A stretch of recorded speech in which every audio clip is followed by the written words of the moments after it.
Assalamualaikum warahmatullahi wabarakatuh. Ketemu lagi dengan kalian. Apa kabar semua? Semoga selalu sehat dan bahagia. Hari ini kami berdua memasak eseng-eseng pepaya. Kebetulan kami tidak perlu beli pepaya ke pasar karena di kebun belakang rumah ada satu pohon. Itu masih ada belasan biji yang menunggu besar. Tapi biasanya memang jarang dibiarkan sampai matang. Setelah koper, kadang juga dieseng-eseng lah, diapa-no gitu ya. Nggak masalah. Inilah kebun belakang rumah. Tempat kami bertanam beberapa macam bahan makanan. Pertama, pepaya dikupas dulu. Kalau kenyalanya mungkin tidak tahan dengan ini ya, getah. Karena mungkin akan terasa sedikit gatal, licin gitu ya. Boleh menggunakan plastik pelindung yang memang tidak terbiasa dengan getah pepaya, akan terasa gatal dan licin gitu ya. Tapi kami sudah terbiasa, makanya pakai tangan kosong saja. Langsung ya dikupas.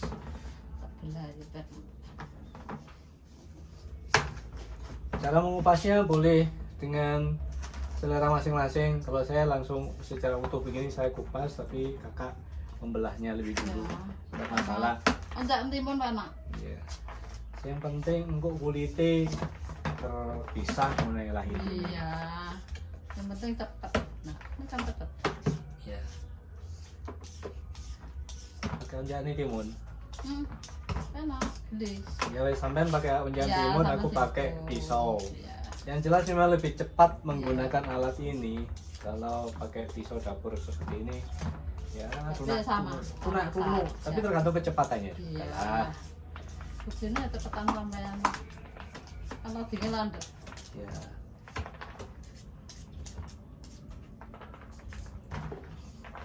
Saya tidak tahu siapa yang memulai dulu. Pepaya mentah seperti ini bisa juga dijadikan lauk, dan ternyata banyak disukai oleh warga kampung. Tak tahu orang kota suka apa enggak ya masakan seperti ini Tambah ya. suka banget kan, jarang makan. Tapi orang kampung malah ini jadi favorit. Seperti saya nyatakan pada video sebelumnya, entah video yang mana saya lupa, bahwa ini kelasnya itu tinggi gitu loh di antara masakan-masakan yang lain. Mungkin karena terbiasa makan lauk, ayam, telur dan Ya. lain-lain. Terlalu makan enak-enak.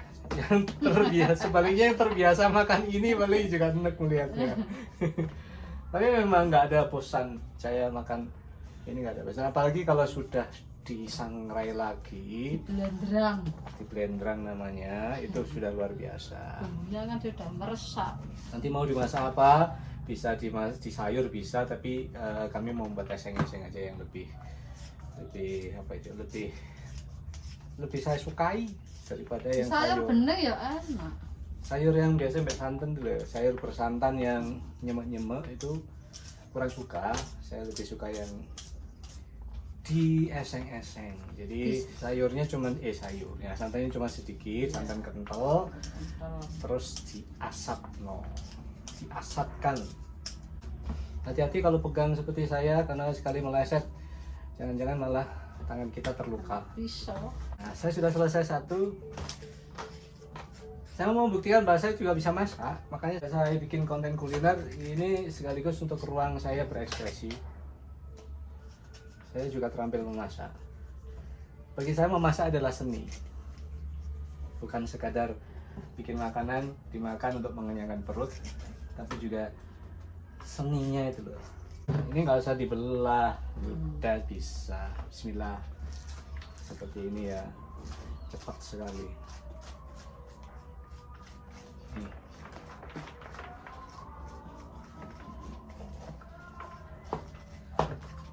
Kalau mateng, ini saya suka, bener. Ya. Bagian ini itu enak. Kalau matang. Bagian tempat mencantelkan biji-bijinya itu ya. Sudah begini aja cukup.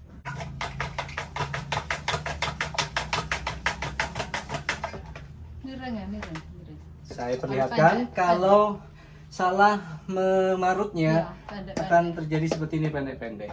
Jadi harus Nah, miring. miring. Bismillahirrahmanirrahim. Ini licin tuh ya.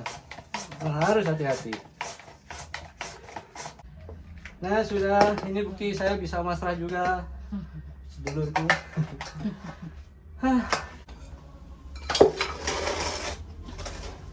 Sekarang saatnya nguleni ya. Mengapa ini harus diuleni? Menghilangkan getah dan gunakan garam dapur. Ya.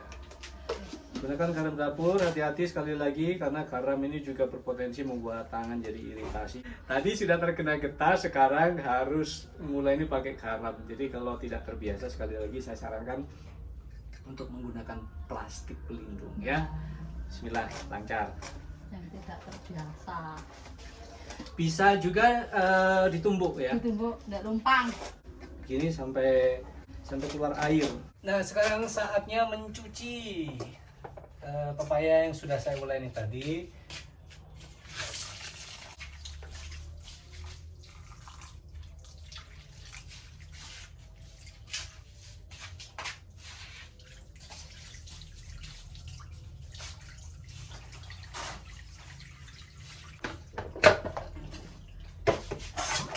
Sekarang ditiriskan pakai penyaring santan.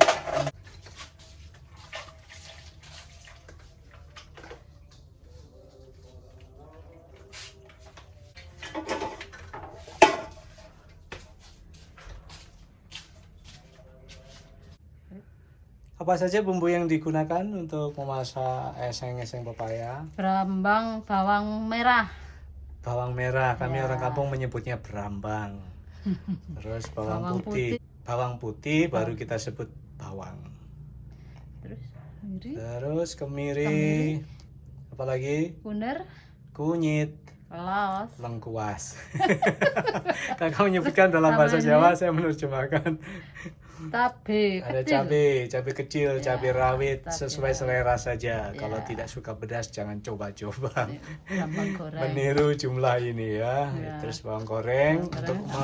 mempersedap masakan ketika hampir diangkat ya. Jangan lupa ada epi atau udang kering atau orang kampung kami Urang menyebutnya urang geremut ya. Nanti akan bikin masakan lebih sedap karena ada aroma ikan.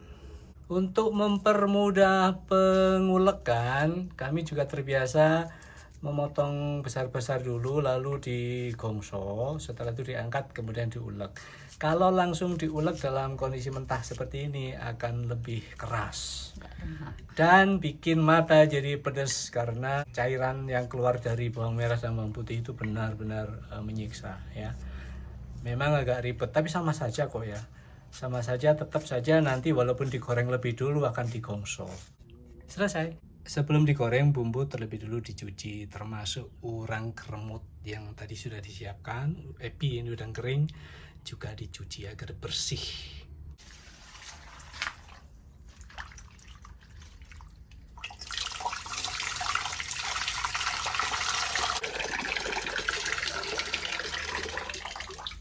Saatnya membuat api. Wajan diletakkan di atas perapian. Tuang minyak secukupnya. Nah, seperti ini nanti sampai aroma sedap tercium.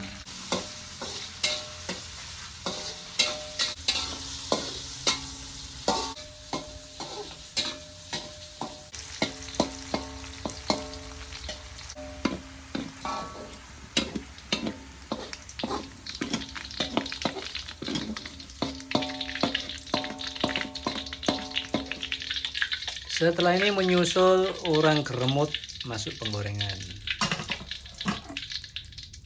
Minyak tidak terlalu banyak seperti ini saja. Sisa dari menggoreng bumbu bisa digunakan untuk menggoreng urang geremut.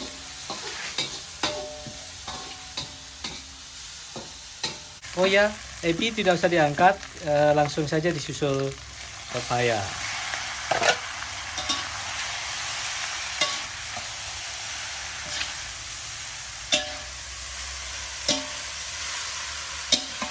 Campur sampai rata.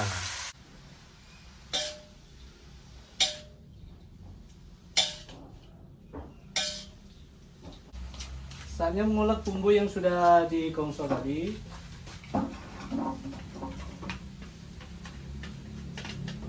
Untuk mempermudah pengulukan juga perlu ditambahkan garam.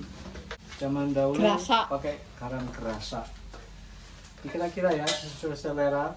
Terus tidak lupa juga gula, sedikit gula, secukupnya gula untuk menambah rasa gurih. Jadi perpaduan gula dan garam bisa menimbulkan rasa gurih. Yang penting pas ya, tidak terlalu dominan manis juga tidak terlalu dominan asin. Jadi perpaduan yang serasi akan menimbulkan rasa gurih yang nikmat. Segini dulu, nanti kalau kurang bisa ditambah dalam proses pematangan. Taulek dulu, bismillahirrahmanirrahim.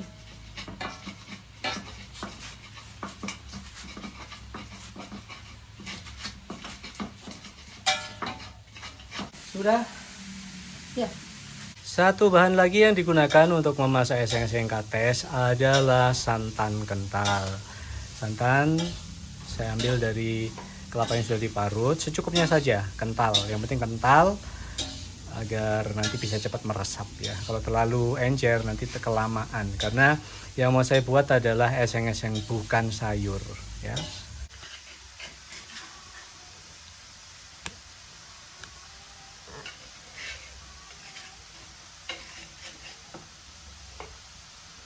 Jangan lupa masukkan santan juga ke dalam wajan. Kami biasa melakukan pembersihan bumbu yang ada di cowek dengan menuangkan santan. Seperti ini, sisa santan lalu dimasukkan. Ingat jangan terlalu banyak kalau yang dibuat eseng-eseng. Kalau sayur silakan lebih banyak, tidak masalah. Dicampur merata sampai nanti matang. Artinya proses pembuatan eseng-eseng kates sudah selesai, tinggal menunggu pematangan sekaligus menunggu santan asat sampai terserap ke pepaya ya. Sesederhana itu cara membuatnya dan hasilnya luar biasa, akan sangat nikmat. Ini sudah tercium aroma sedapnya. Oh ya, kalau konco-konco suka menambahkan penyedap rasa bisa masukkan vetsin atau roiko atau apapun itu. Tapi kami terbiasa menggunakan bumbu-bumbu alamiah saja. Pada zaman dulu kan belum ada roiko dan kawan-kawan itu. Jadi tetap bisa nikmat selama bumbunya, komposisinya benar-benar sudah pas. Bagian terakhir, jangan lupa menaburkan bawang merah goreng agar jadi lebih sedap. Nah, ini aromanya sudah menggiurkan. Ini bisa dikongseng lagi, dicampur atau begini saja juga tidak ada masalah. Kalau masih kurang juga bisa ditambahkan ketika sudah ada di piring. Begitu ya. Itu saja kawan-kawan. Ketemu lagi lain waktu dengan hidangan yang berbeda. Semoga kita semua selalu sehat dan bahagia. Assalamualaikum warahmatullahi wabarakatuh. Dadah.